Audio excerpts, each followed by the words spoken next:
Hi, change the mind map views. இன்றைக்கி ஒரு புதிய டாபிக். அதாவது நம்ம டேலண்ட்டை நம்மளே எப்படி தெரிஞ்சுக்கிறது, நம்ம திறமையை எப்படி கண்டுபிடிக்கிறது. இது ஒரு நாள் ராத்திரியில் நடக்கிற சமாச்சாரம் கிடையாது. இது சரியாக பார்த்தா உங்கள் திறமை, பலம், ஆர்வம், திறன் எதில் இருக்கோ அதை நம்ம கண்டுபிடிக்கிறது. ஃபார் எக்ஸாம்பிள், இதுவும் அந்த கண்டுபிடிக்கிறது ஒரு டேலண்ட்டு தான். ஃபார் எக்ஸாம்பிள், நீங்கள் ஏதாவது ஒரு வேலை செய்கிறீங்க, அது நேரம் போகிறதே தெரிலன்னா அப்போ அந்த திறமை வந்து உங்கள்கிட்ட இருக்குது. ஃபார் எக்ஸாம்பிள், அது இயற்கையாகவே உங்கள்கிட்ட இன்பில்ட்டாகவே இருக்குது.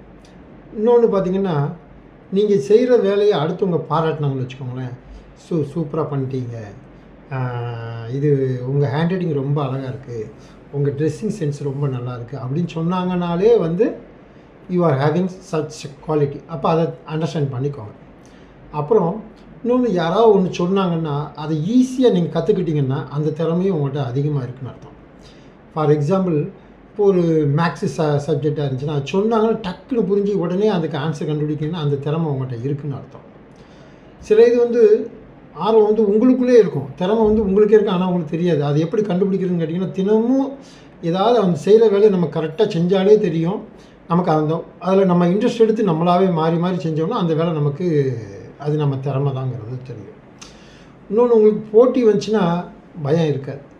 அப்போ வந்து செஞ்ச வேலையாக இருந்தாலும் சரி, ஒரு ஹார்டான வேலையாக இருந்தாலும் சரி, அந்த போட்டின்னு வரும்போது அதை வந்து ட்ரை பண்ணுவீங்க.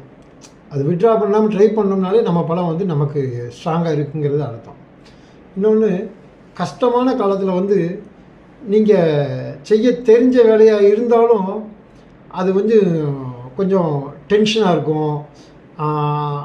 அது நேச்சராகவே வந்து அதெல்லாம் ஈஸியாக ஓவர் கம் பண்ணிங்க. அந்த டென்ஷனையும் ஓவர் கம் பண்ணிங்கன்னா அது நேச்சராகவே அந்த ஸ்ட்ரென்த் உங்கள்கிட்ட இருக்குன்னு இருக்குது.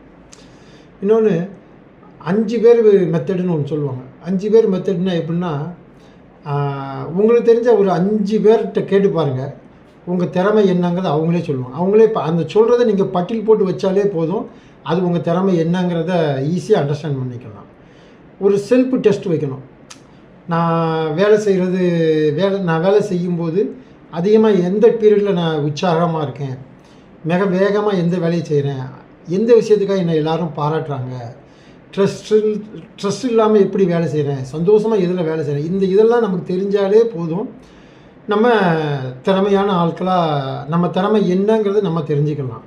மேற்கொண்டு இது சொல்ல தேவையில்லை, உங்களுக்கே உங்கள் திறமை தெரியும். பட் அதை நோட்டீஸ் பண்ணியிருக்க மாட்டீங்க. இனிமேல் நோட்டீஸ் பண்ணி பாருங்கள்.